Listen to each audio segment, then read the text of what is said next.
సినీ నటి హీరోయిన్ హన్సిక మోత్వాని తన సొంత వదిన టీవీ నటి ముస్కాన్ నాన్సీ జేమ్స్ పై 2 కోట్ల పరువు నష్టం దావా వేశారు. తన కుటుంబంలో జరిగిన వివాదాలకు సంబంధించి హన్సికను లాగినందుకు ఇప్పుడు కౌంటర్ గా హన్సిక తన వదినపై చట్ట ప్రకారం చర్యలకు సిద్ధమైంది. అసలు ఇంతకు ఏం జరిగింది? పూర్తి వివరాలు తెలుసుకుందాం. దేశముద్రు సినిమాతో తెలుగు ప్రేక్షకుల మనసు గెలుచుకున్న యాపిల్ బ్యూటీ హన్సిక మోత్వాని ఇప్పుడు ఒక సీరియస్ ఫ్యామిలీ లీగల్ బ్యాటిల్లో చిక్కుకున్నారు.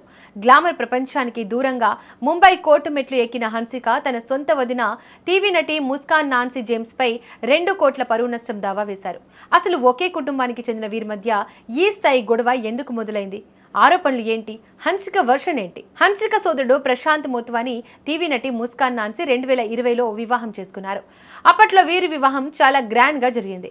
అయితే ఏమైందో ఏమో కానీ 2 ఏళ్లు తిరగక ముందే అంటే 2022 నుంచి వీరిద్దరూ విడివిడిగా ఉంటున్నారు.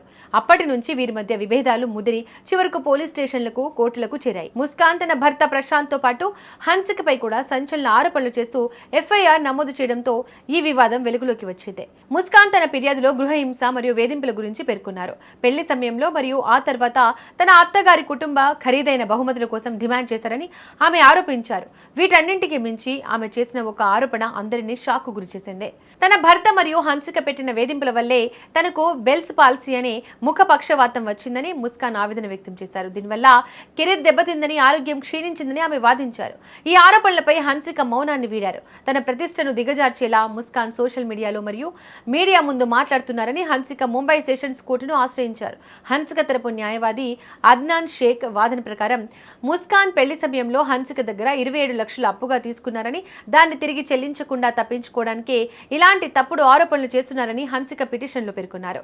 అయితే తన సోదరుడి వైవాహిక జీవితంలో తనకు పరిమిత సంబంధం మాత్రమే ఉందని, వారు నివసించే ఇంట్లో తాను ఉండడం లేదని హన్సిక స్పష్టం చేశారు.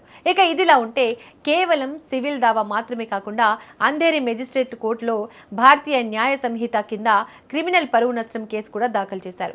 ఇప్పటికే ముస్కాన్ పెట్టిన ఎఫ్ఐఆర్ను కొట్టివేయాలని కోరుతూ హన్సిక బాంబే హైకోర్టును ఆశ్రయించారు. ఇప్పుడు తాజా పరువు నష్టం దావాలో భాగంగా ముస్కాన్ తనకు బహిరంగ క్షమాపణలు చెప్పాలని, భవిష్యత్తులో తన పేరును ఎక్కడా వాడకుండా నిలువరించాలని కోరుతున్నారు.